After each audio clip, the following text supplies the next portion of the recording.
So for those that don't know, so Joon got he's a medical doctor with training from Harvard, Duke, and Stanford.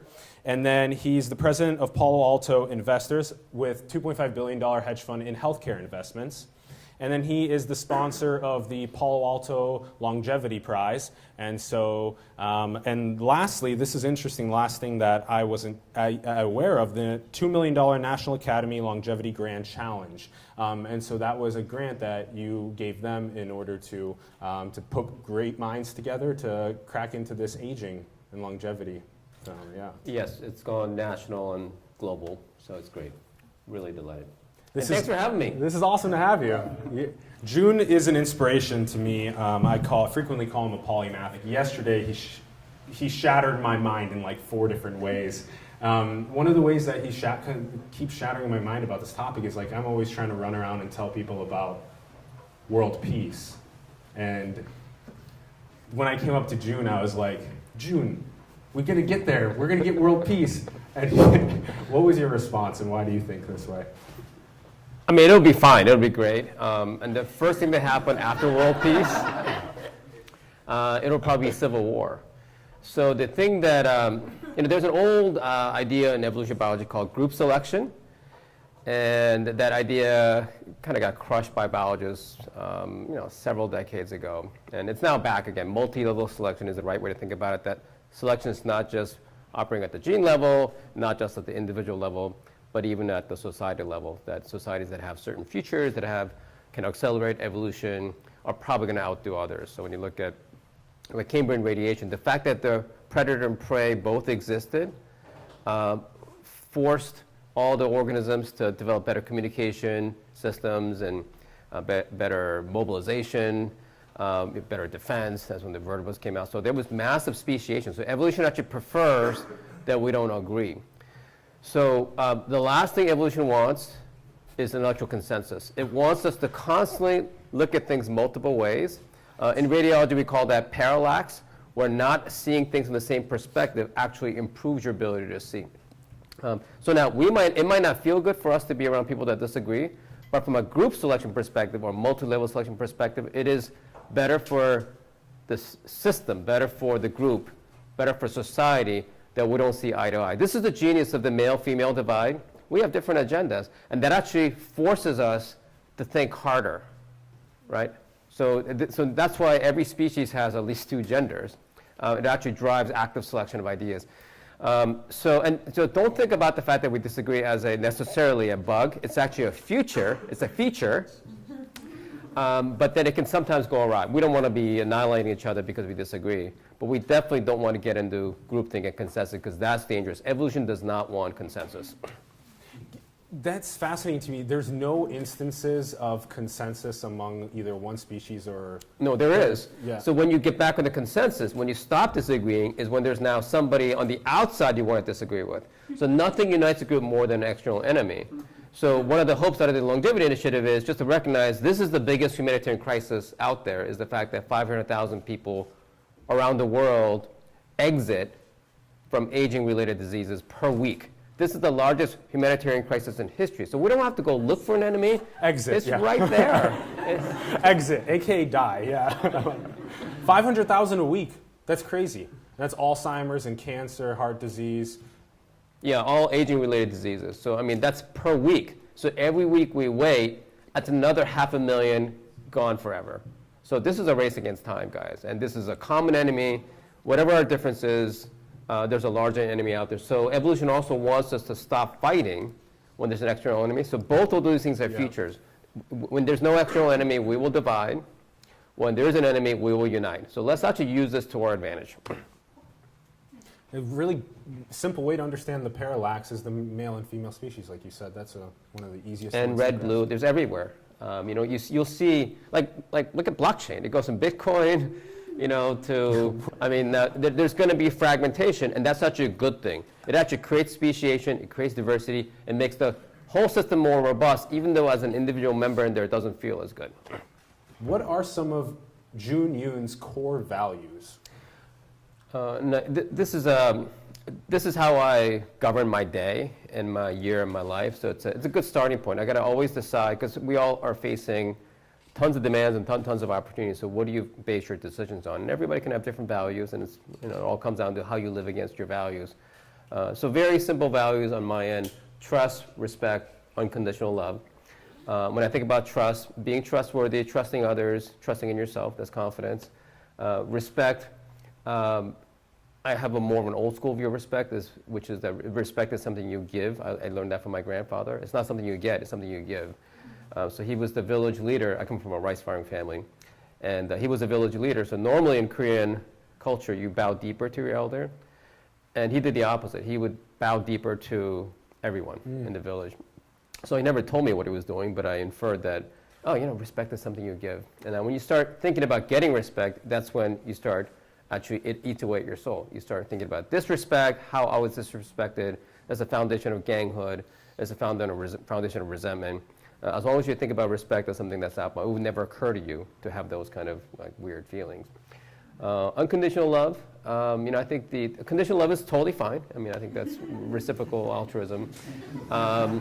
But when you do it without strings is when you really unlock people and probably yourself too and communities. So I think that's the less common thing. So I think that's the foundation of a lot of the great things that are happening around the world that I see, and that's what I try to practice as well.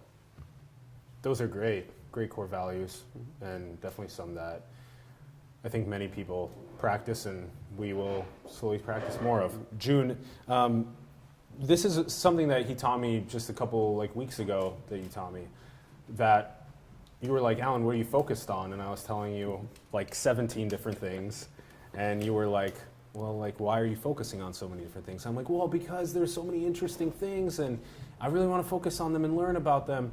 But then you were like, well, what about focusing on things that you have a lot of fear of missing out on those things, and you see so much opportunity in so many things. What about focusing on just a couple? What do you focus on, and how do you decide on what to focus on? So I think people in this room anyway are blessed with an abundance of opportunities, and not everybody around the world has opportunities, and I think we need to get them opportunities. Hopefully they'll find their way, and I think our job is to set the table for a lot of people to be able to thrive. But in the Valley, for sure, opportunity obesity is a massive problem. So we've all heard of caloric obesity. We're wired for scarcity. Opportunity obesity, that's what that was, by the way. It's the same underlying trait. The inability to say no because we're wired for scarcity. We're wired for not having enough calories. So now that the industry can provide us lots of calories, we never set the upper bounds on those preferences, so we now have caloric obesity. Same thing with opportunity. We weren't wired for abundance of opportunities. We're wired for scarcity. So now that we have an abundance, we just say yes to everything. And then next thing you know, you're overscheduled, not only to the last inch of your life, you're probably overscheduled, you're probably running a deficit, you're probably not doing some basic functions. Exactly, like taking care of your health. Yeah, or calling mom. Things that you should be doing. Yeah. So seriously, though, calling mom. I had a 15-minute call with my mom today. She was so happy that I called her. Anybody call their mom this week? Okay, a couple of people, right? I'm sure she'd love to hear from you. Yeah. So in January, I'm going to be running an opportunity cleanse, just like a caloric cleanse. I've been doing a cleanse for years.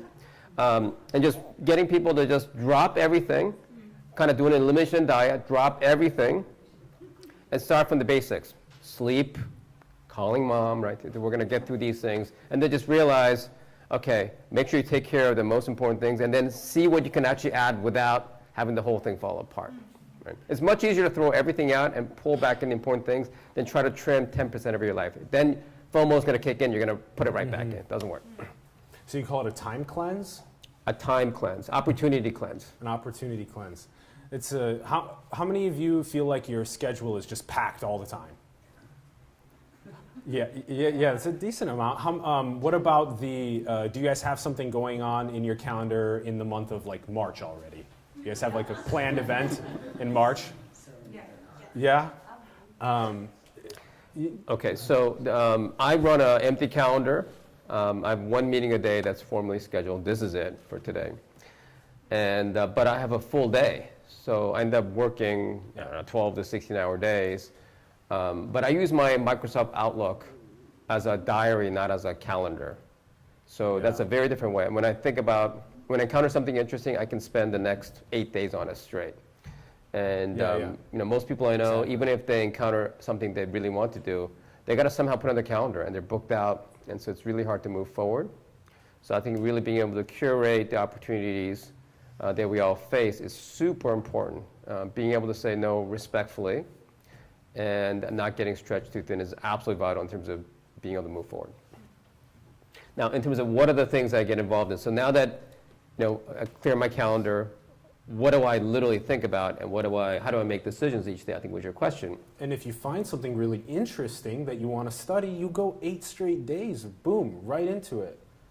Yes, and this is how I've gotten a lot of my personal interests off the ground, was having the time. I liken it to investing too. I mean, if you're buying everything like a lot of people are, it's like buying a mutual fund.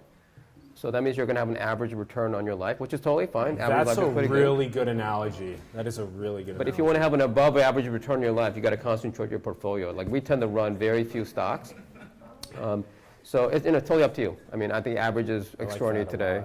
But if you want to have truly extraordinary, I think you've got to say no to almost everything. Now, and it feels so good. How many of you guys have said no to something and then you noticed you had time to invest in yourself afterward?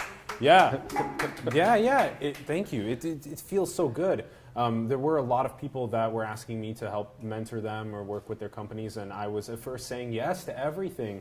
And after saying no to a couple people, it actually felt really good, very politely saying no and wishing them the best, because I wanted to focus my time on curating the portfolio to the things that I think will make the most impact, rather than just like a mutual fund. Yeah, I think I see a lot of people struggling with this issue.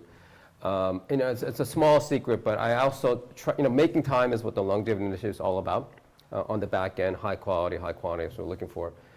But it's also as much about making time now, making time for each other. So one way, the gift of time that I give to my friends is I invite them to meetings that don't exist as a way to block out their calendar so they can hide from their secretaries. They can actually relax. So this is an inside joke for a lot of people. I'm literally giving them time by inviting them to meetings that don't exist so they can hide from the secretaries. Okay. Oh, I'm sorry. Bob is booked from 12 to 1 and Bob's just chilling, relaxing.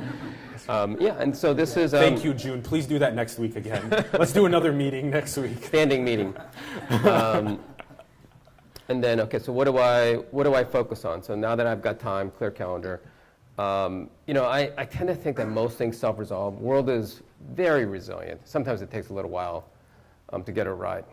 So things that are going to naturally self-correct, I tend to kind of let go, even if it's imperfect.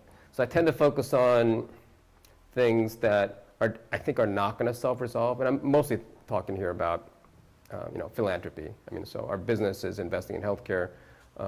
Focus on things that don't self-resolve. Yeah, things that are not set up to self-resolve. So there's 3 categories that I look at. One is anything that's an evolutionary dislocation. So the way we are wired relative to the modern context, because the context has changed so much, it's now maladaptive, and it's not going to self-resolve because we just continue to have this hard wiring in a completely new context. So that's one.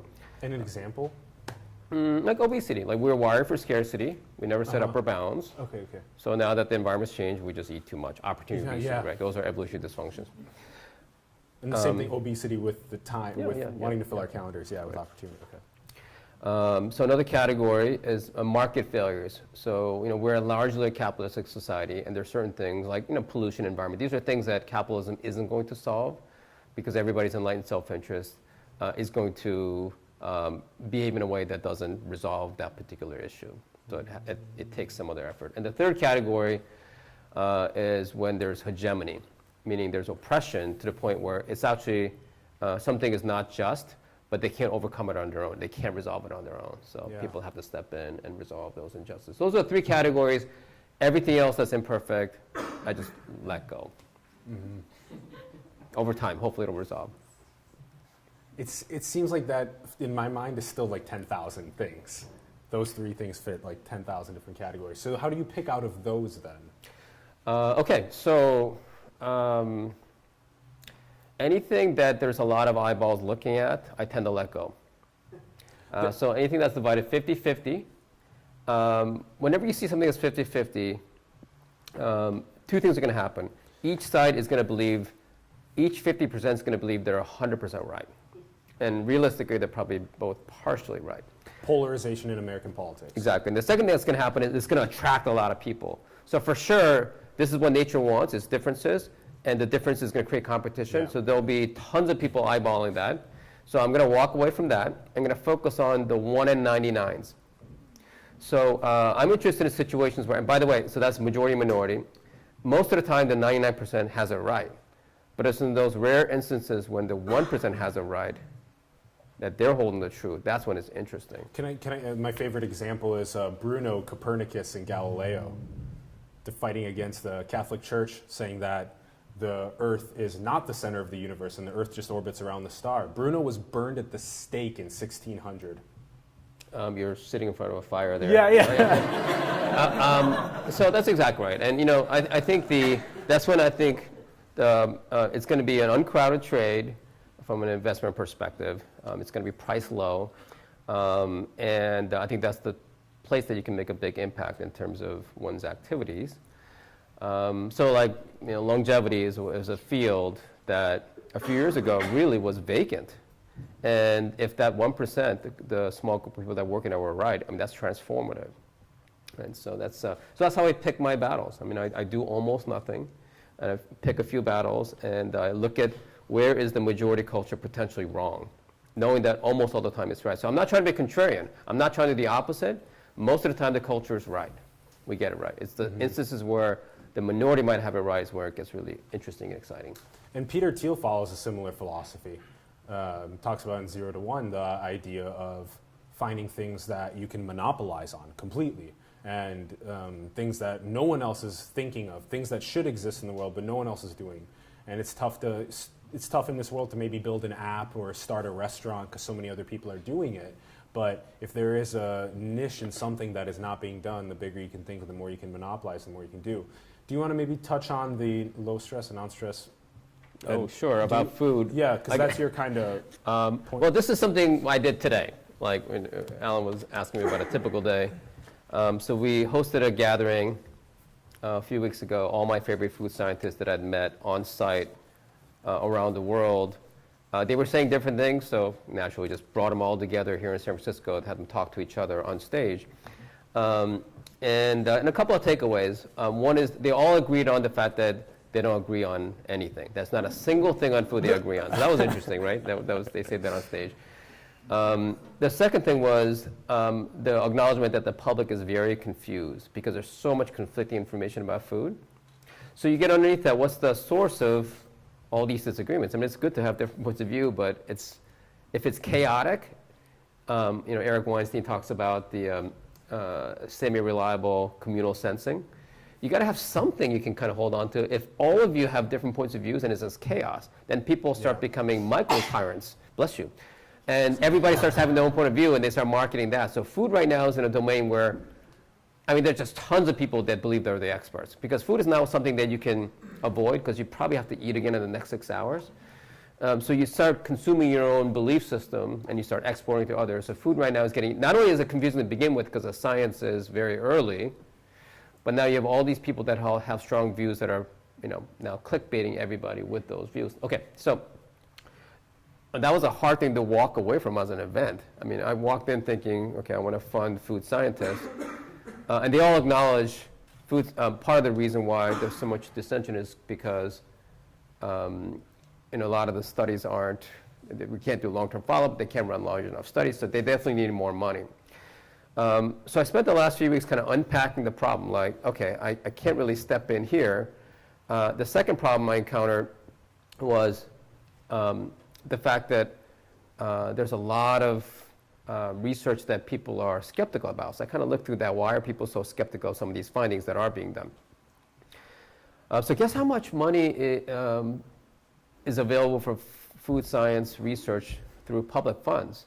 Turns out it's a really small number, $1.5 billion. There's no NIH for food, so scientists have to literally cobble together small pockets of money from CDC, USDA, and NIH out of these RFPs. That's $1.5 billion. You know how much we spend on candy per year? just to put that number into perspective.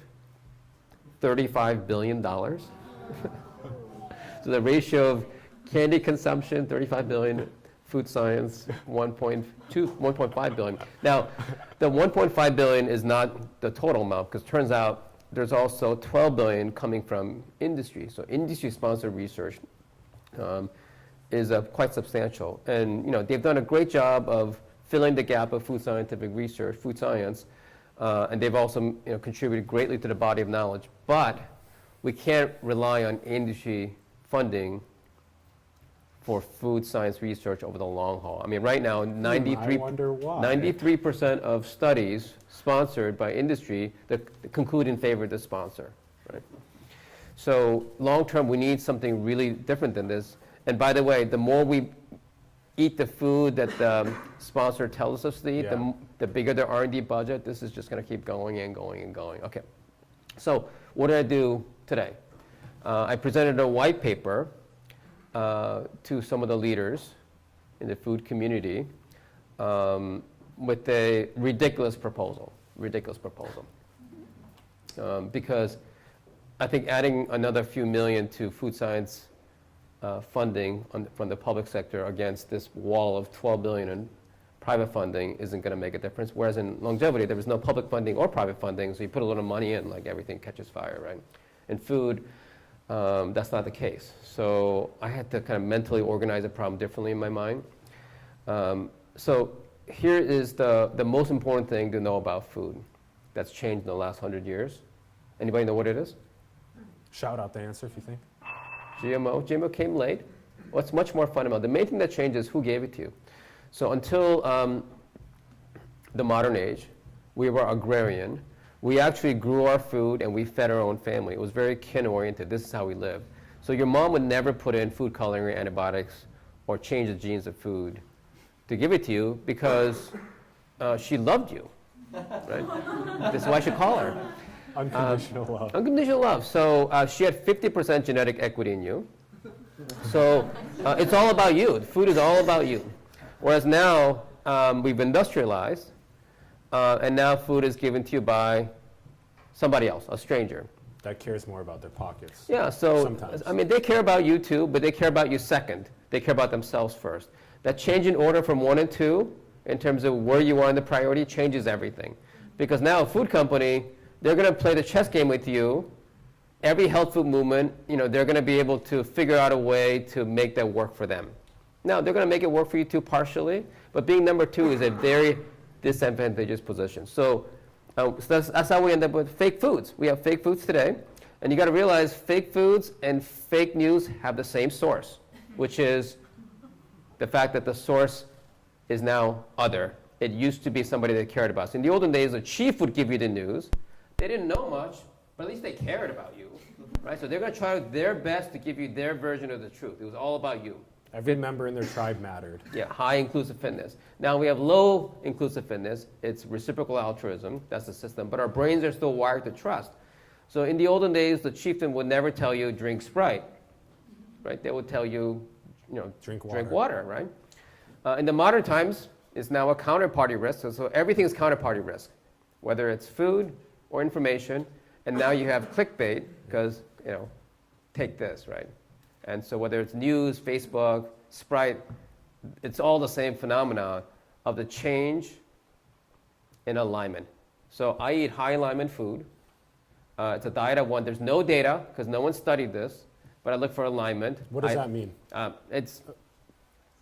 It means I like the grower close to me, knowing me, seeing photos, so that I'm not some counterparty to them. In the same way that our founder used to bring our clients to shareholder meetings of companies to remind the boards, this is who you serve. So really collapsing that agency risk, trying to get it to as low as possible. Because right now so many principals are getting abused by their agents in sort of every industry. And this all came from a single change. We lived as tribes, then transportation costs went way too low, communication laws, all of a sudden we got mobile, we went all over, and we started to be among strangers instead of tribesmen who cared about us, but we're still wired to trust and to believe. Besides proximity to, or how close we are to the person that's growing our food and knowing where it's coming from, maybe we talk a little bit about the low stress and non-stress foods, eating it right off of the tree. Okay, there's no data for this, but let me, what I was referring to is, and this is not what I was working on today, this is something I was working on 10 years ago, but I would like to fund it, is to really think about food in a third way besides the first two ways we think about today. Right now we think about food as calories and nutrition. So calories as in, we need thermodynamic support to maintain our anti-entropic state. The second, nutrition, is you need certain molecular constituents like vitamins that are going to help you serve your metabolic functions, right? The third category is, I wonder if food is actually content, if it's information, that we're actually learning about the world through our food. And what is it telling us? Is it an information source? So if you kind of go backwards in evolution, right now we have eyes and ears, we have incredible ways to learn kind of remotely. But if you're a little amoeba, the way you can learn about the world is you can do phototaxis, you can do vibrational taxis, or you do chemotaxis. Chemotaxis means you're sensing the gradients that determine where you are. And so they ate their way through the world. Gut was their first brain. And now that we get complex senses, we're so much more reliant on non-gut for sensing. But there's no doubt low organisms, they use it as an information source. So really third category. And then the next question is, if food is information, meaning there's signaling, we're literally receiving signals and then we're modifying our behavior. All of this came from a small chapter I wrote in an endocrinology textbook about why is iodine affecting all of our life history strategies, because iodine's the basis of your thyroid hormone, and thyroid hormone has a small effect on many major life history decisions, like metabolic rate, how long you live, when you undergo metamorphosis, male-female ratio, but that's a total dietary component. So are you actually reading your diet to remodel your phenotype? Are you sensing this information? Was the first time I had the thought, like, I wonder if there's just this whole other thing about food we've missed as an opportunity. And what I started to think about was, is food right now stressed, and therefore we're actually eating alarm calls of everybody ahead of us in the food chain? Because when you think about nature and biology, we're constantly looking for opportunity and stress, threat versus opportunity. Those are the two agonal and antagonistic states that we have. Because even though we're living in a relatively low stress environment, the food chain ahead of us is experiencing very high stress. Like animals today are experiencing tremendous amounts of stress, whether you're a cow or a chicken. 1 million chickens per hour in the U.S. die. Is that right? Yeah. And they're raised in stressful conditions. They're killed in stressful conditions. Yeah. I mean, it's and all the things you read about elsewhere from Paulo and elsewhere. That's all true. Now think about the stress experience and the cortisol levels and all the molecular changes when we eat those, does it have effect on us? I mean, are you what you eat? Because in nature, if you're the first to know when the world's on fire by your diet, like, the biggest fire, the biggest stress in nature is winter when it gets dry and cold. So every species starts fattening up. So if everything ahead of you is fattening up, you should fatten up. In other words, obesity may be a future, not a bug, except now they're not fat because it's winter. They're fat because of the conditions they're raised in and with high cortisol. And now when we eat those obese cows, we get obesity. They're hypertensive. They're diabetic. Oh my God, we're like getting exactly what they have, as if the stress is transferring onto us. And we can also talk about plants with the same understanding as well. When you pluck an apple from a tree and you eat it. Yeah, anybody know what the stress hormone plants are? Anybody? Yell it out if you know. What is the cortisol plants? Close. Ethanol. Ethanol is what you're doing upstairs. It's ethylene. C2H4, second simplest hydrocarbon on the planet after methane. And the strange thing is, I was never taught about it in biology class or biochemistry class. There's no conspiracy. They just forgot to teach us stress hormones of plants. So here's what ethylene does. Ethylene's a gas, and ethylene will lead the plant to flower, to fruit, to drop, and to sweeten. So any sort of stress, it could be biotic or abiotic. Biotic is like getting a bug or an infection. Or abiotic is like getting a cut. or being plucked. All those things will immediately activate ethylene. Ethylene is what makes things sweet. It's what makes things brown. So when you cut a banana, remember, oxidative stress is the greatest stress in nature. When you're seeing something ripen, it's essentially undergoing ethylene-mediated stress response. That's what you're seeing. And by the way, that's what you're eating. Like, okay, what happens when you eat ethylene?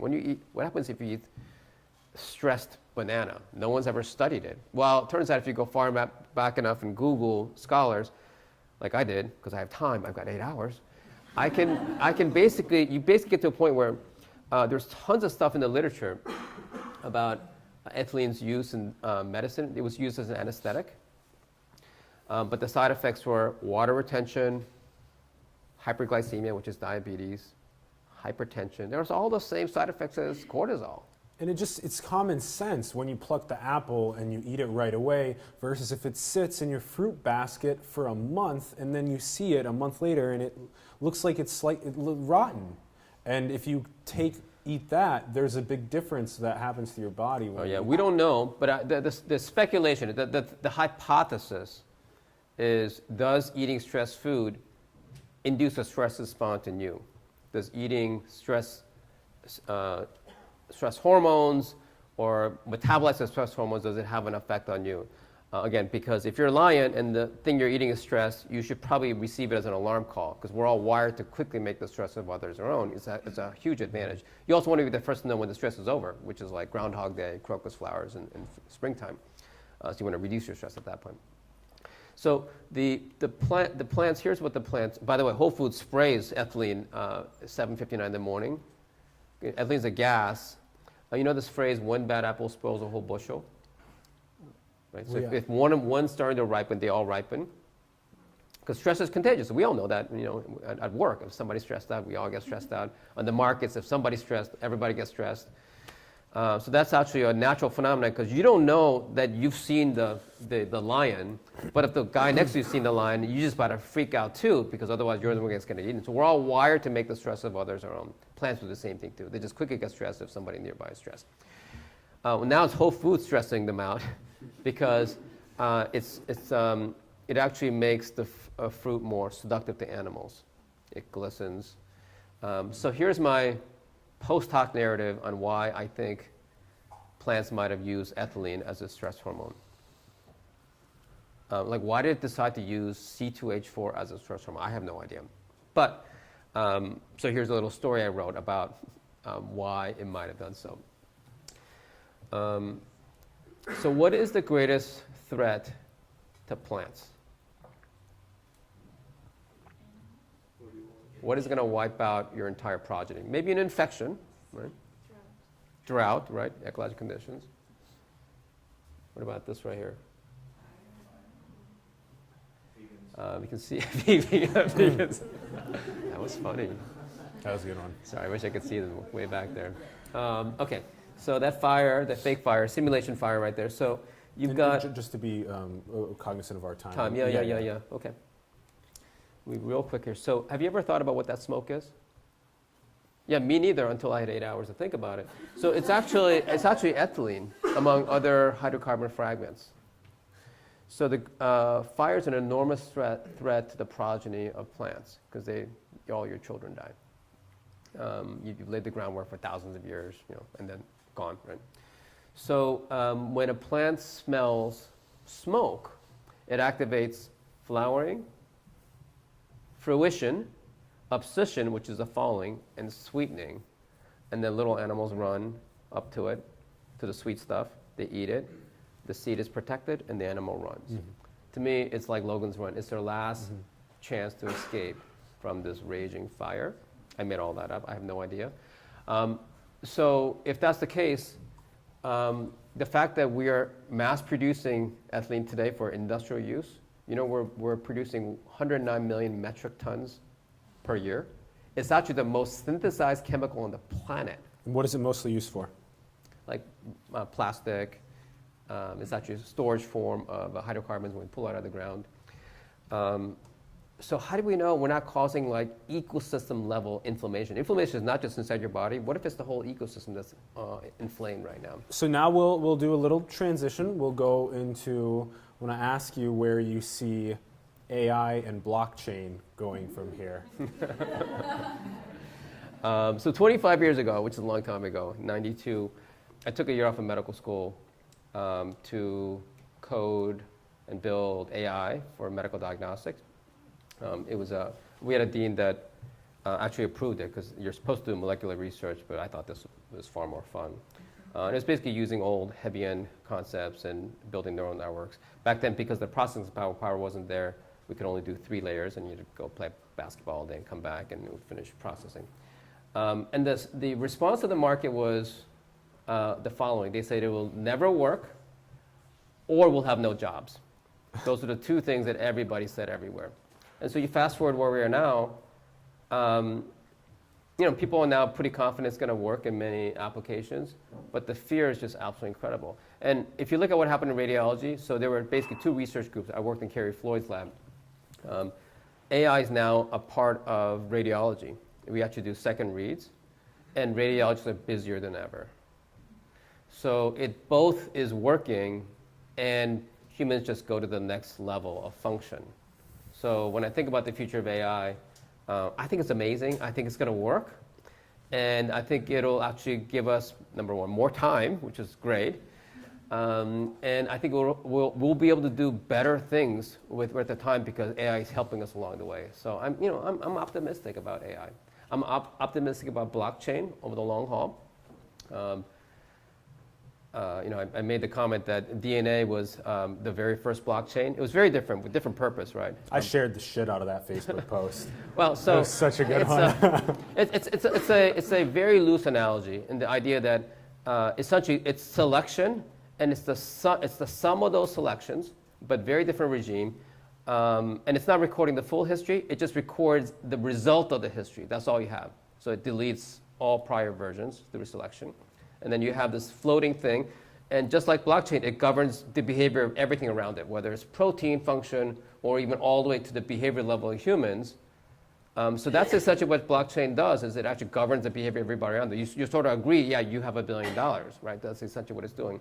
But it's very different. The living system code is so much more robust because of the lack of fidelity, because it can mutate and actually can drive its own selection process. Whereas right now, blockchain's function is very different. We want 100% fidelity. We can't afford not to. So it'll be interesting. And I think blockchain's uses are manifold. We can't even imagine what they are right now.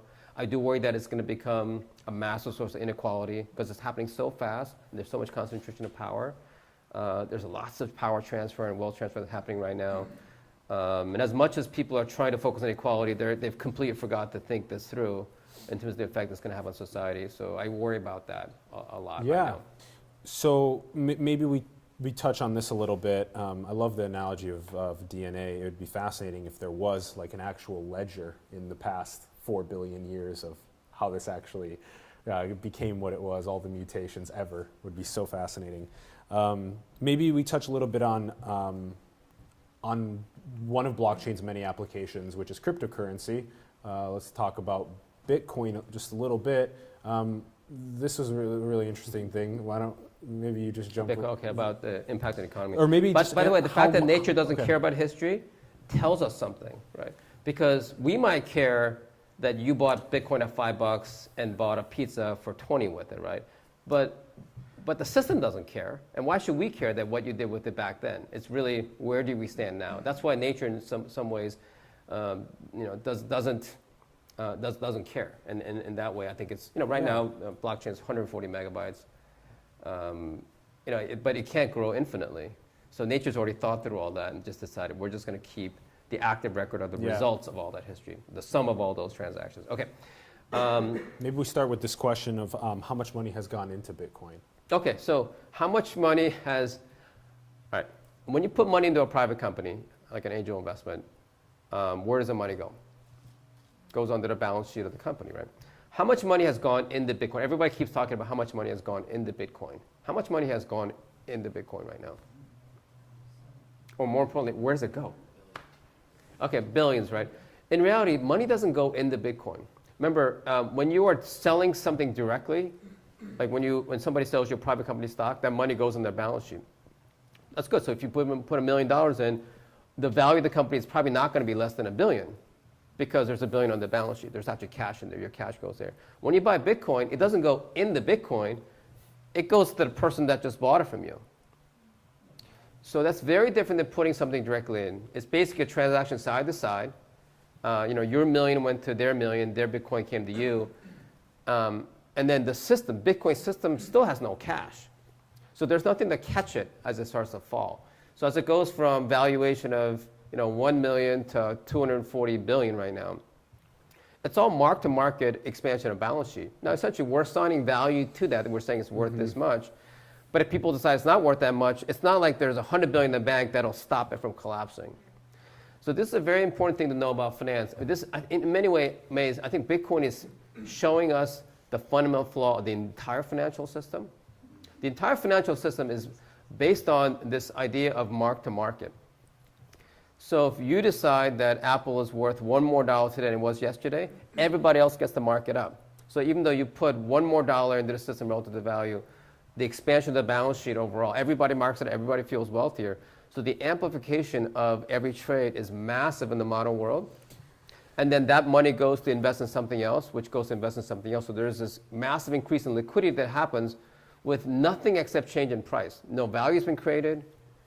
No money's been put into the system. Everything went sideline to sideline. So what you're seeing in blockchain is literally as Bitcoin is successful, they use some of that to invest in crypto. The price of that goes up. They use some of that to go over there.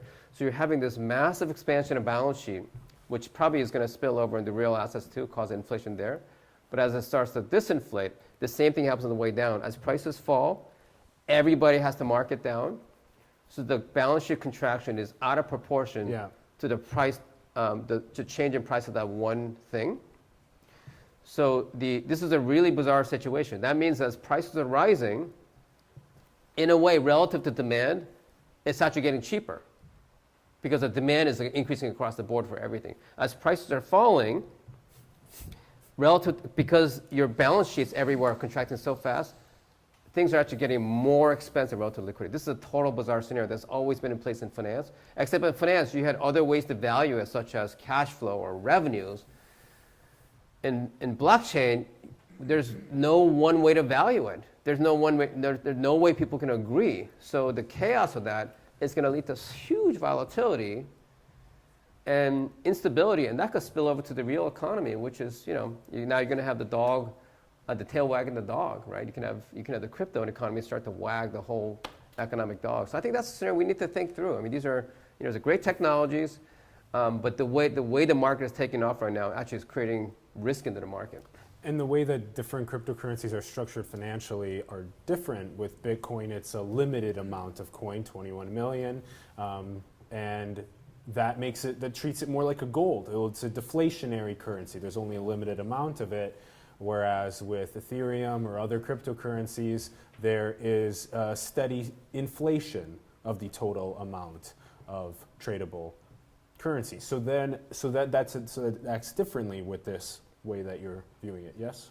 Well, I tend to think about it. It actually devalues it the more you can print it. What? Oh, yeah. Can we ask questions? I don't want to interrupt. Yeah, absolutely. We can do a question now. We're gonna wait until the end. But if you seem like you're excited, well, you seem like you're excited. Sure, let's go for it. Pass it back. Excited. So we talked a lot about the finance aspects of this protocol. Bitcoin and blockchain applications essentially open source money within society. We've had closed source money. We've had governments provide, fiat. Central banks manage it, and there's a large group of central organization partners that get to decide how much money is where. We now have open source protocols to exchange value on the internet of money. I don't know if you could talk a little bit about kind of if there's a flipping or a change over the long run of this closed source money to this open source money, kind of like the internet did with information. Well, the good news is whether it flips or not will be entirely determined by, almost entirely determined by people. Like we decide that that's what's going to hold value. And the only reason I hedge a little bit is because outsiders can still try to step in and say that's not the case. As a currency is I don't know, but blockchain as a technology and what you can build on top of that is That's a good is way to put it. unimaginably gorgeous. I mean, I think this It's is a going really to good be way to put it, phenomenal. June. And the main Yeah. thing is about the equity of that, because I think the inequality that's already existing, I think is going to cause a lot of issues in the way we're going right now. And there seems to be, like you just said, there seems to be a lot of hype and interest around what a blockchain is and different applications and different ways to structure it. But with the sense of just investing into one single cryptocurrency, that we don't quite know exactly, but we're very sure about like a blockchain being something really interesting to explore. Maybe we talk a little bit about. I want to because we were talking about AI a little bit, not too much, but do you think that that this is one of the risks that we face, and what are maybe some of the other risks that we face as a society? So when I think about risk, it's not the technology risk per se, but it's the human risk. So counterparty risk to me is the main thing. So AI can be used for a lot of good, but it can also be used if you want to maximize clickbait as a media engine. You can now use AI to scale your activities. You don't have to sit there and like give you the news you want. It can now generate it intentionally and then generate it automatically, and then you can end up promoting division in society. This was in the news in the last couple of days, but this has been in place forever through media. So the things I worry about at a large scale is counterparty risk. The fact that we're not awake to this issue that we're dealing with counterparties, and the fact that lack of insight is being exploited, to me, it's just going to continue to cause problems in every industry: food, politics, media. These are all counterparty risk models now. I think that's the main thing I worry about, and then I worry about this financial risk. And the third thing I worry about is this sort of fear pandemic that tends to happen every once in a while. Again, we're wired for fear, but now that we're hyper-connected, this now has plague-like potential. You know how many cases of Zika there were this year? Validated? 1. And when it was happening, it had all this architecture of something that people were going to start to turn into a fear epidemic. When SARS came out, I wrote a fake parody piece called, swine flu. Swine flu fear as the virus, SFF. I didn't call it swine flu. I call it SFF, like there's an epidemic going on, and there's tons of pigs are getting slaughtered. It literally got sent back to me by a friend of mine who said, "Are you keeping your kids home from school because of this SFF? Because I'm keeping mine home." Like, what? That whole thing was a parody. So we're now living in a time where people just literally are forwarding articles they didn't read. They just read the headline. This is what everybody does, right? Nobody reads these articles. They just forward the headline. And that's really dangerous because these, the way I can see these things occur is when you have a non-round number as the number of deaths, it makes it more real. So it'll be like 43 deaths. If you hear 100, your mind doesn't think that's real. When you hear 43, the specificity, you will overweight that thing. Okay, that's serious there. And then you can, through confirmation bias, convince yourself that it's causing, this and that. And by the way, most of those diagnoses, the symptoms were sneezing, coughing, fever. I'm like, wait a minute, that's like every virus. So that's what I worry about more. This is just one example of the fear pandemic on everything right now. I mean, it could be about terrorism. It could be about, microbes. It's amazing the rapidity by which it can go around the world right now and go around multiple times around the world. Okay, those are my 3 words. Mm-hmm. So I'm cautiously optimistic about the future. I'm optimistic. But. What are your thoughts about collectivism versus individualism? Okay, so this is like group versus individual. So the honest truth that we should all have is we are both. We are both collectivists and individualists. And so we have, okay, that's another example of parallax. We have an internal parallax, what we want for ourselves and what we want for society, and they don't often line up. So we got to constantly think about it, right? There's the hindbrain of what I want to do, the forebrain of, no, that's not a good idea. When you think about society at large, there's this there's sort of this, publicly we got to do good philosophy, which is very important, and privately people do what they want to do. So we might be like, hey, let's be environmentalists, and then on the drive home they like throw out the trash. So if you look at Highway 101, we are voted as the number one environmentally friendly state, environmentally conscious state, and we have the filthiest highways. So it's not they, it's us, right? We're the ones doing it. So we have this aspirations to be a certain way, to be just, to be good. But that's what we really want other people to do. And we hope we can do that too. And we need a new word than hypocrisy, because we need a new taxonomy. Most hypocrisy is unintentional. I don't think we're bad people.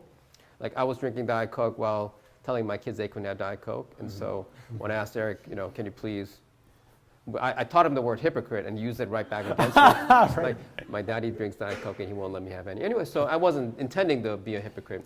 So we do this as a compartmentalization so we can survive, because it's really hard to do both, right? This is also the reason why historically media has been more liberal, because media is where we are putting up a public front. So in the history of media, it's always been more liberal. This is what we aspire to. And then here's the reality. You read the comment sections of media, that's what that's the same people that are saying all these amazing things and then saying all these other things anonymously. So we have to realize these aren't us versus them, it's us. It's our own personal parallax. We want to be aspirational, we want to be great. And sometimes we fall short. Now, if we can narrow that gap, that would be amazing. Right? And maybe we touch on it in terms of some of these up-and-coming societal projects that we're working on, things like artificial general intelligence and colonizing Mars and things like that. Are we going there together? Are we trying to build out this collectively? So the most important thing is to be dynamic in our thinking. There are times when it makes sense.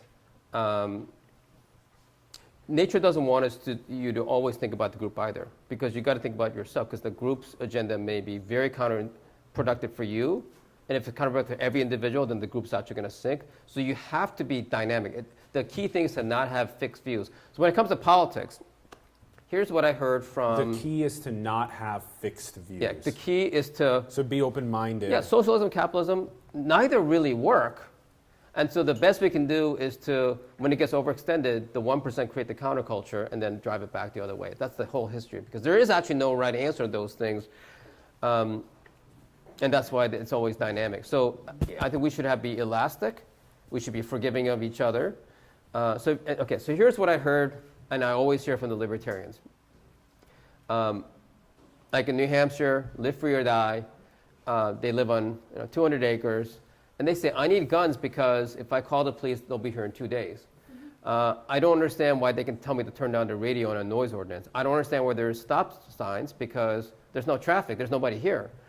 I see no evidence of social services. Now, if you talk to somebody in San Francisco living in the Millennium, you say, they can't turn on the radio next door. I can hear them.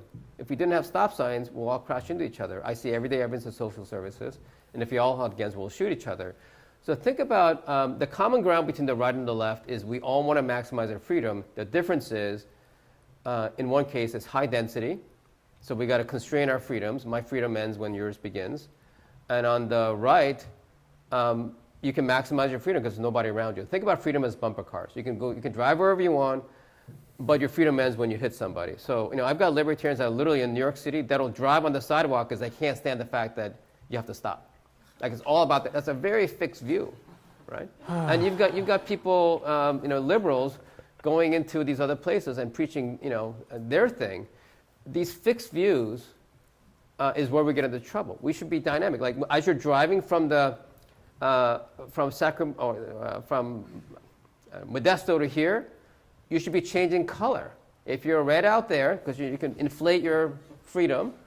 But if you get in here, you got to put, again, your freedom ends when theirs begins. Like, you don't have the freedom, even if you're libertarian, to punch somebody, because that reduces their freedom. So this is a way to really consolidate everything we thought about humanism over the last 500 years, and think dynamically, and you solve for it with a single variable instead of disagreeing on these things. So when I think about collectivism versus individualism, there's actually no right answer. Just, again, be contextual, think about it, be generous, and be kind, and try to make a good decision within that context. That's good stuff.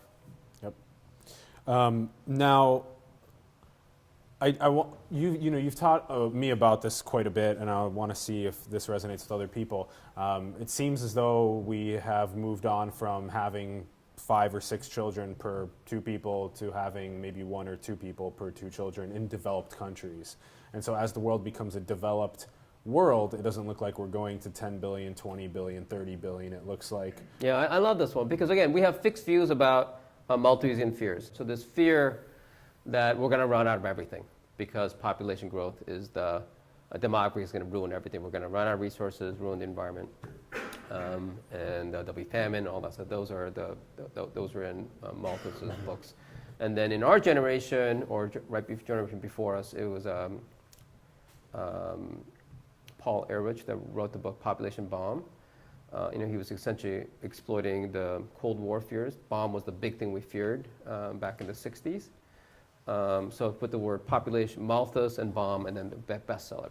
And so it was a lagging indicator. Population growth rates peaked after the year he wrote the book. It's been going down ever since, and maybe had a positive effect on it. I don't know. But this idea that if we keep living longer, we'll fill up the planet is the story. But empirically, it's the exact opposite. So right now, every single first world country, the replacement rate is under 1. So, the TED Talk 2 years ago, Earth is full, everybody's still fear-mongering about population growth.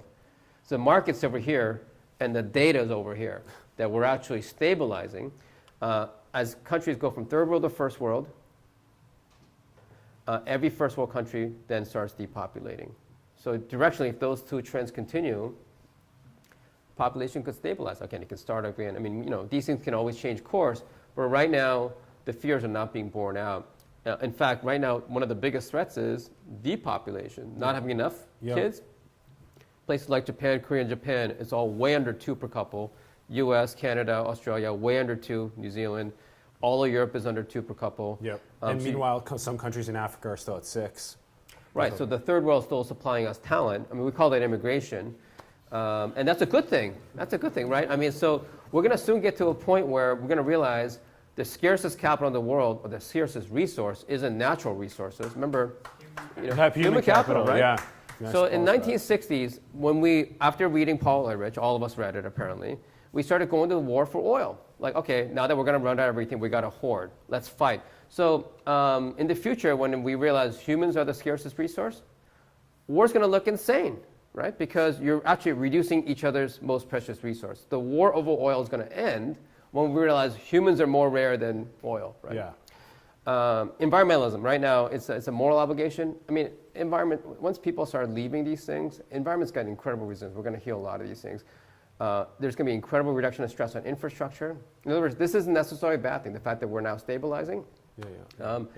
And then immigration, right? Again, when we realize that humans are the most important resource, we're going to be doing the best we can. We're not going to build walls. We're going to be doing the best we can to be attractive to immigrants, and we're going to compete for talent, right? Yep. Right now, Japan can't get immigration because they don't endow citizenship. So in the future, maybe they will. So imagine all these countries around the world trying to be the best country possible to attract immigrants. This is the world that we're heading into. This is good news, guys. With human capital being so important, is there potentially a way to continue this capitalistic model of really loving innovation and fostering innovation across the world, but also finding some love across these borders and working together towards more collective thoughts? Competition is going to wane because a concentration of humans does create competition, right? And that's known. So as the concentration pressure recedes,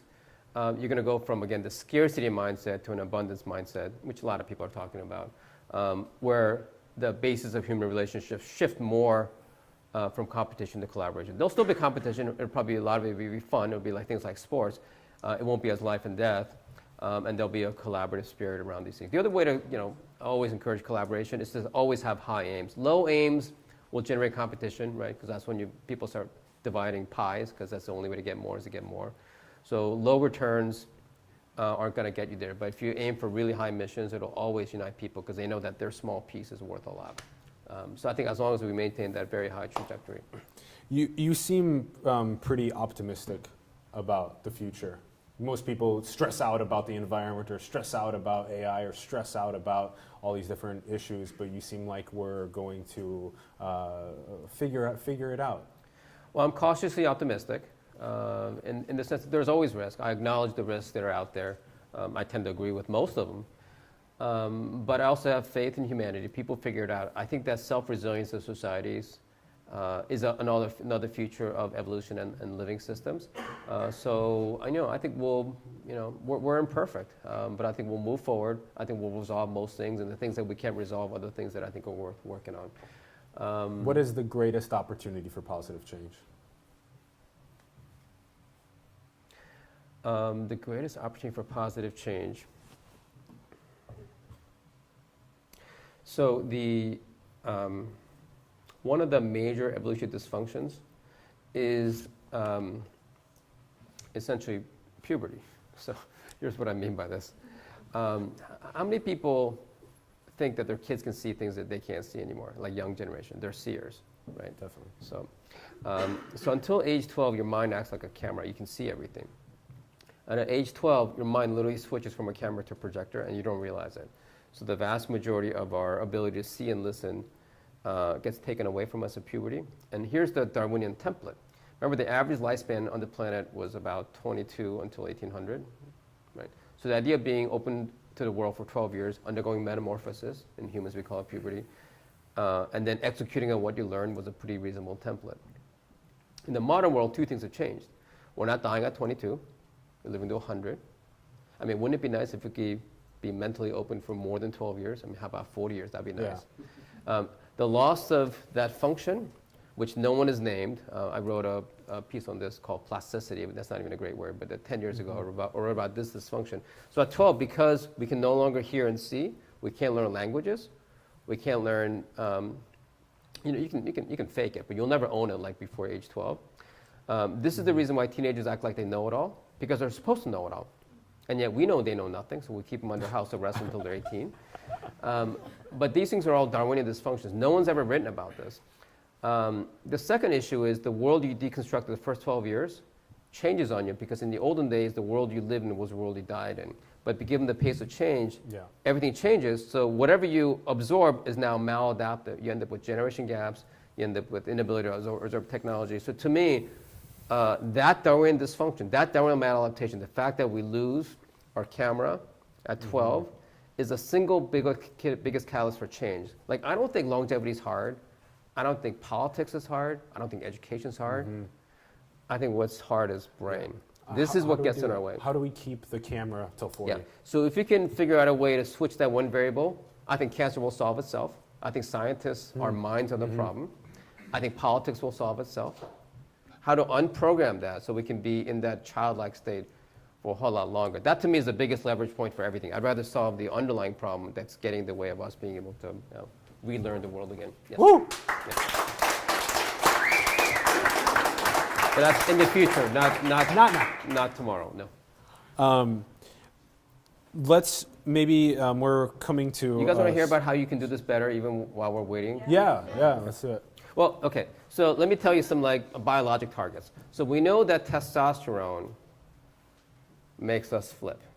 So if you take a songbird that's a juvenile and you inject testosterone, they can sing everything they've been singing perfectly and they won't be able to learn new songs. They shut their minds out. Unfortunately, estrogen does the same thing too. So we know that those things are potentially druggable targets. But let's think about non-drug ways, because that's better. Well, for sure, some of these psychedelics I think is going to get us there too. But yes. We have some in the back actually. But here are the things you can do that don't require taking anything in. So, how do you open your mind? How do you get in a childlike state again? The first is to change your environment. Or you could change yourself, but easier to change your environment. So if you go to a place that is completely unfamiliar, your mind will now get back into a childlike state. It's like, okay, I don't know this. So you'll be more humble and you'll absorb more. It'll also slow down time. Remember how slow childhood was that summer when you were 8 versus now? So when a day at Burning Man will feel like a month, and you'll be in a childlike state. So it's a way to kind of recreate that childhood. The second way is to do improv. How many people here have done improv? Woo! Okay. Yeah. So improv is all about, okay, well, we'll talk about that later. So improv is another way to kind of get back in that childlike state. Because you're kind of in flow and you're letting Okay, go. so I got into improv by accident about 10 years ago. Do we have time for this story? Let's come back to this. Okay, yeah. And I highly recommend improv. And the third thing is to be around seers. The easiest is go to children. They'll show you stuff you can't see anymore. Or just be around other people in your community. Like, there are seers out there that still have their camera on. yeah. So what are your thoughts about free will? I mean, you have agency, right? We were told that it's nature and nurture. I mean, no, there's nature, nurture, and agency. You can decide to go against both what you're taught and what you're born with. So in that sense, I think humans have ability to do something different.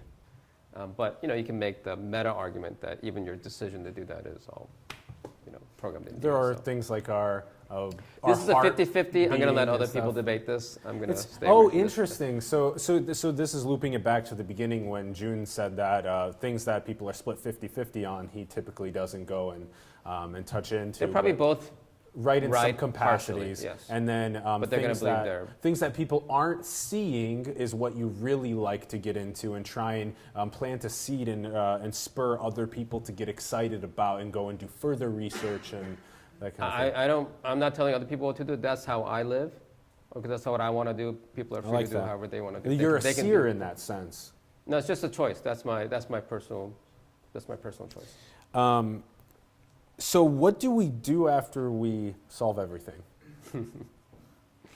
Okay, so after we solve longevity, food, blockchain, financial system, plasticity, after all that, and I actually think that we're going to solve everything. Let's just say 5,000 years from now, we've solved everything. What are we going to do?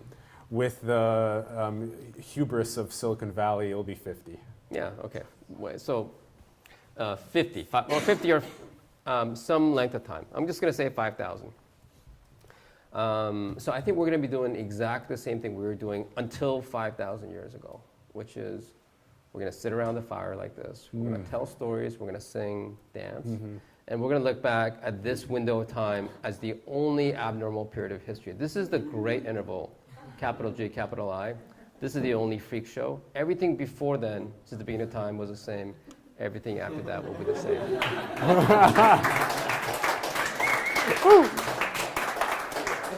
And the problem that will emerge immediately and the opportunity will be the love story. It'll literally come down to the love story once again. Boy, girl, not seeing eye to eye, but falling in love. And this is the never-ending story. Oh, that's great, dude. And you have a youngin that's currently in that process, and you're getting to observe it. Yeah, I've got two boys. The older one's in love.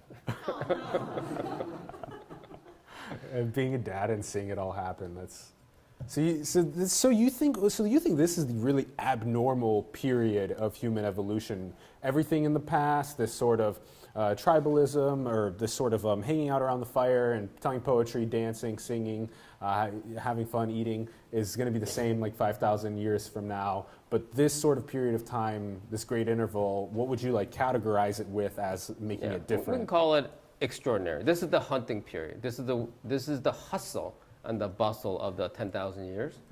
Abnormal sounds negative. This is the extraordinary period, but ordinary is beautiful. That's my favorite subject, right? Banality is my favorite subject. Because in a world of clickbait, the things that are ordinary are now completely overlooked. And to me, those are the most amazing things. Like when a bee lands on a flower, or when someone holds a door open and smiles. Yeah, so to me, flower is clickbait. I'm thinking about the bark on the tree that's everywhere, right? The things that get completely ignored. Like, I would literally sit there in front of an ATM and wonder, how in the world did I put this thing in, punch a bunch of things, and I got money out and nobody stole? This is so amazing. This has never happened in human history, right? I'll be like at an airport and I'm watching luggage go around the carousel, and everybody grabs theirs and they go home. I'm like, how is this possible? I'm amazed by the ordinary. These things are so extraordinary, right? Funny. The banality. Yeah. But like a rose is follow clickbait. traffic in red lights, green lights, pedestrians, bicyclists. Yeah, our mind can't track these unbelievable things that are everywhere. My favorite plant is the weed. Like, why are they so successful? They grow everywhere. Whereas the world of focus on, a rose, which is basically botanical porn, right? That's like what we clickbait. But weed is everywhere. Botanical porn is the rose. And what else? What do you think is the most populous fish in the ocean? Salmon? Tuna. Yeah, it's crab. called a bristlemouth. There's literally 1,000 trillion of those. There's a quadrillion of those. And yet we're like, try to swim with the dolphins, right? They're not even a fish. So we're so focused on the extraordinary, but we should also wonder, why are these other things so prevalent? Like, why do so many things in the body don't fail? They just don't go wrong, astoundingly. And there's no money to study what goes well. We only put money in the things that start to break, right? So I love being in awe of those things that are just ordinary. Ordinary is the new extraordinary, because everybody's so focused on the extraordinary, right? On the clickbait. That's the 1%. Ordinary is now the 1%. Right? Yeah.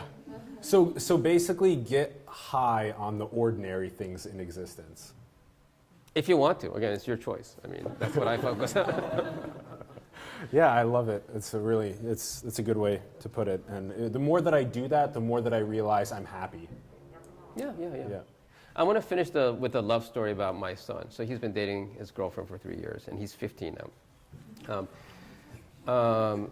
So I actually think love is the answer. They would be married by now if it was 200 years ago. Oh my God, they'd be. Remember, Julia was 13. I mean, they'd be on their second child by now, right? This, by the way, is one of the reasons why I think people aren't getting married at 13, is because of longevity, right? In the olden days, when your mortality rates were very high at infancy, chance of dying till puberty was 50%. Half your siblings are going to be dead. Chances are one of your parents are already dead by the time you're puberty. And then you can expect to live another 9 years, try to marry and have kids. So that was your blueprint. That's what you're born with. And so every fairy tale was about death. Every song was about death, because death was everywhere. Now there's almost no death. And you're not dying at 22. So it made sense for Juliet to hook up with Romeo when she was 13, because you're going to run out of time.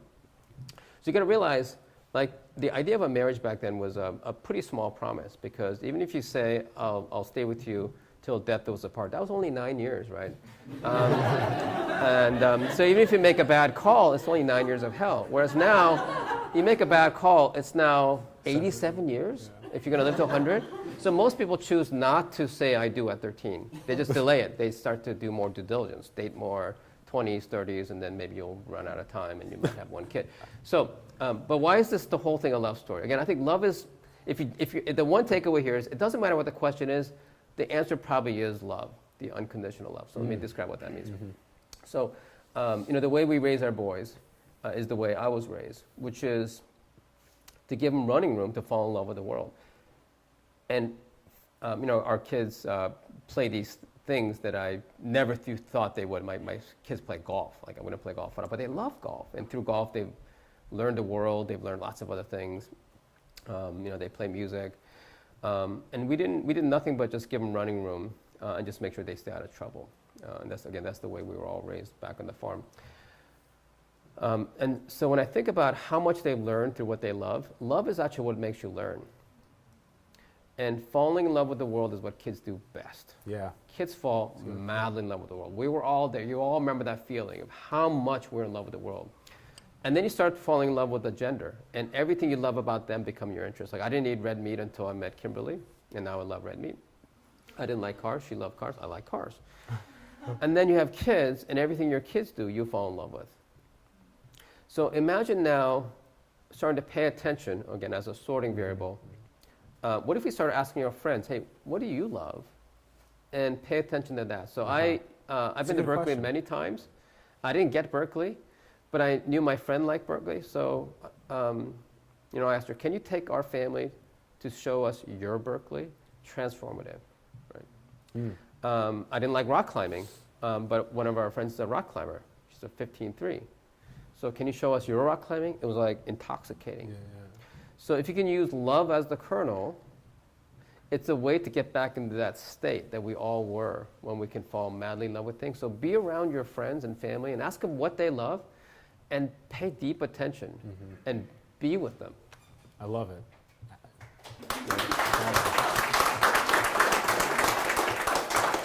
So we'll go ahead and open the floor for some questions. We touched on a lot of topics, so pick. Yeah, we got excitement over here.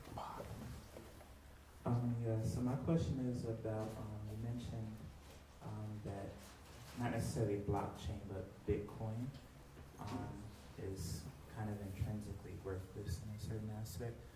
And you mentioned something that I took issue with. You said that the contagion of a panic from Bitcoin might spread to the general financial system.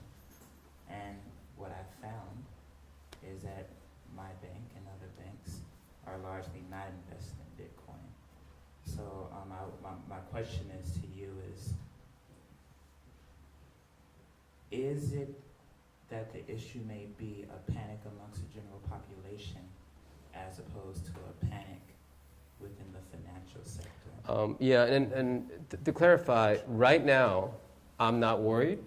It's when it goes up tenfold or 100-fold from here. What will happen is the most conservative organizations will get it at exactly the wrong time. So once it shows up on the balance sheets of financial intermediaries that are too big to fail, remember, like they're working on 2 to 3% margin. So these kind of wild swings on assets that are volatile on their balance sheets can literally make these financial institutions not solvent. This is kind of what happened in 08, except now we're dealing with an asset class that can swing wildly. Now remember, like these things cause problems on balance sheets of these intermediaries even on the upside. If it becomes 10%, it actually creates other sorts of issues. So what you don't want is that the convergence of all these scenarios where the financial intermediary is in, and let's say it's 5 years from now, because it's now a $7 trillion asset class, and then there's a compression, and then it starts having these domino effects. And it's not really the contagion of fear per se. This is now mechanistic in that these mark-to-market system that we have actually leads to its own set of issues that are feed forward. As this starts getting marked down, then other people have to mark down. They have a demand for liquidity, and so that'll start becoming a contagion among the financial institutions, not the public panic. Now, there'll be public panic too, obviously, but the contagion effect is the fact that as this institution marks it down, that devalues the whole franchise. They have liquidity terms that forces them to sell something else. That goes down as well. And that's what we saw in 08 is the feed-forward sell-off that was happening across asset classes. Hopefully that addressed your question. And if not, always afterward also. Yes.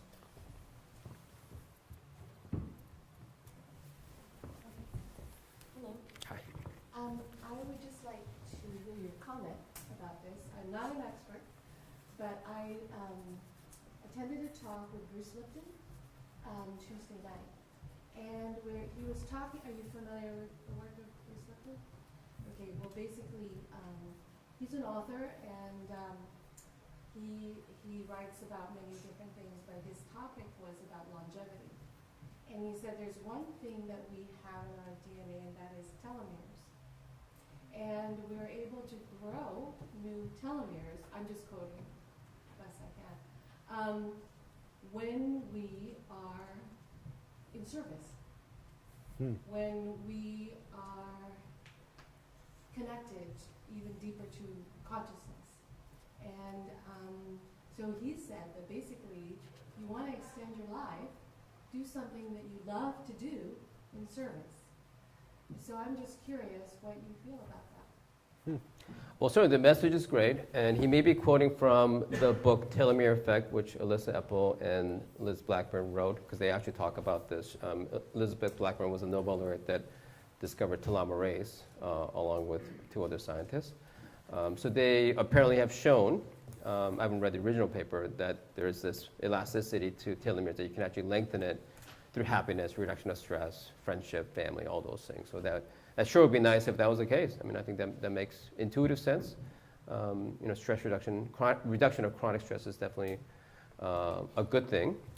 I personally believe in more dynamism. Again, not happiness per se, but it's the alternation between different states that actually builds resilience. So that's the project we're working on, longevity. I mean, I didn't want to spend today talking about it because that talk is all over the internet, of the future of longevity, which is instead of whack-a-moling failures, really solve the underlying problem, which is loss of resilience. And the best way to improve your resilience is to use small amounts of stress to build your allostatic capacity.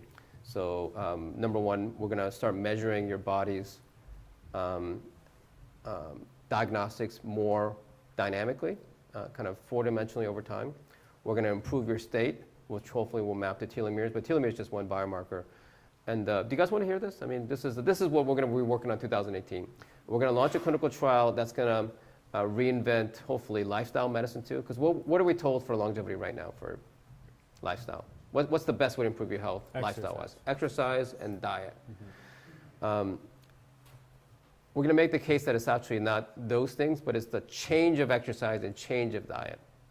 Because anything you do that's fixed, that's non-dynamic, you're actually reducing your buffers. So it's going to be interval training for exercise, what you do, when you do it, what muscle groups. For diet, it's not going to be eat this or eat that. It's going to be eat a dynamic diet so you don't lose metabolic capacity. And the clinical trial we're going to start at UCSF is interval training for breathing. It's not breathing or deep breathing, it's alternating hyperventilation with hypoventilation.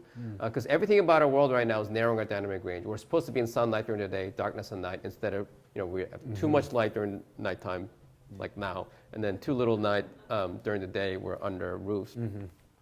We're supposed to live in ambient temperature. Every species on the planet lived in ambient temperature. It lived in when it was 40 degrees, 100 degrees. Now we try to be 70 degrees all the time. We wear clothes. We have HVAC systems. We move to Palo Alto. All these things are actually deconditioning our body. So we become more brittle. We're losing dynamic range.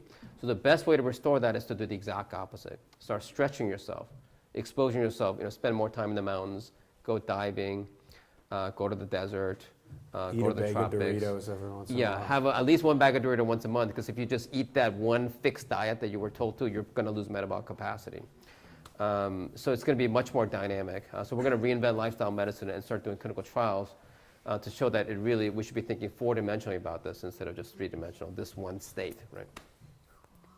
Yeah. Okay. Let's Next do another question. On the same note of longevity, you talked about how population is stabilizing. What do you think about, indefinite longevity and how that might impact population stabilization and family structure, maybe, or all that stuff? Good question. Yeah, I mean, so to date, longevity is being met by significant decline of fertility. So if you march that out, and I don't think it's going to continue, you'll essentially have long-lived populations with almost no replacement. So it would still kind of stabilize. I mean, it's almost like nature has these, feedback loops so that it just reaches something asymptotic. But let's say that's not the case. Let's say people started having miracle babies or they started having test tube babies. So there will always be death, right? Immortality is not what people are talking about, most people are talking about. What we're talking about is sustained health. And you get longevity as a call option. We'll see how long you live if we're just... Remember, right now, the reason we are all gone by 120, because your mortality rate until age 40 is what? Anybody know? What's the average annual mortality rate until 40? It's 0.1%. Very low. The chance of dying each year is 1 in 1,000. So if you can maintain that state of health, you would live statistically way beyond 120. You would live till statistically how long? 1,000 years, right? Nice. Good You math. said it, not me, right? Yeah. But what happens at 40, your homeostatic capacity starts declining, your ability to respond. Everything starts unraveling, the same way they can ride roller coasters or tolerate temperature variance or go up to Tao because of the altitude, recover from injury or night, my eyes don't focus anymore and it's too dark at night. And my sugars, some people's sugars don't recenter, blood pressure doesn't recenter, the ability to monitor cancer surveillance cells don't do their work, stem cells don't do their work. So you start having these features of aging, your mortality rate goes up every year as a population after 40 until 120, it's 100%. So main cause of not having longevity is the fact that we die. So not dying is the best way to promote longevity. So that's why we want to focus on maintaining high homeostatic capacity, try to keep your mortality rate low every year, way past 40, and let's see what happens. And to just maybe to follow up a little bit more on that question is, so what happens then right now? We die at approximately 80. We die. But let's say that I'm 80 and I have one child that then has a child. So there's 3 of us alive, right? 3 population. But then if I'm living until 100 or 120, there might be 4 or 5 of us alive in that. So what happens to the population? Yeah, population would grow. Again, I believe in self-correction of society. At that point, we'd probably start trying to inhabit other planets. Now, right now, space travel is a intergenerational game. You will not live long enough to get to most of these places. But if you have longevity, it could be your own journey, right? Instead of having to live and die and have kids on these spaceships. I think we'll figure it out. If we're truly living that long, I think we'll live long enough to accumulate enough memes and enough knowledge to solve some of these technical problems. And get there. So, and I want to maybe ask you about what you think will change culturally as changed when we were getting married at 13. Now we're getting married maybe at 30 and having one kid in developed countries. What do you think will change when we're guaranteed 120 or 150 years? Yeah, so there's no guarantee. So the mortality rate of 0.1% a year is trauma and infection. Slings and arrows of life, like Hamlet said, right? So there will always be that. That rate actually persists your whole life. So. You'll just calculate your odds a little differently. Like, going in an airplane is 1 in 2 million rides. But if you're living a long time, all those risks will still come home at some point. So there'll be huge variance. Some people will still die at age 1. Some people might live way past the median. But death will always be there. I think the mortality rate will still be 100% one way or another, based on what I can see now. So I think we'll take more questions maybe upstairs. I want to thank you guys for coming out. I want to thank Joon Yun for being our guest today. We're going to have a little bit more mingling, so stick around for some more wine and some more food and some more conversation. Maybe ask one another about what you love and have that conversation. So do you have anything up and coming that you want to plug? No. Happy holidays. Yeah, happy holidays to everyone. So some stuff, we're ironing out some stuff for the 2018. It's looking like we're going to try and ramp this up and potentially turn it into the weekly talk show. And you guys, please did you guys have a good time? Yeah. All right, good, yeah. Awesome. Thank you, Alan. Thanks, dude. Thank you. Let's have more of these conversations. Let's inspire more people to have them as well. And besides that, you please do follow up with one another, follow up with us online. We'd love to hear from you about maybe other questions that you would like to have asked on the show. And I think that's pretty much it. The unconditional love. That was beautiful. All right, guys. Thank you. Thank you.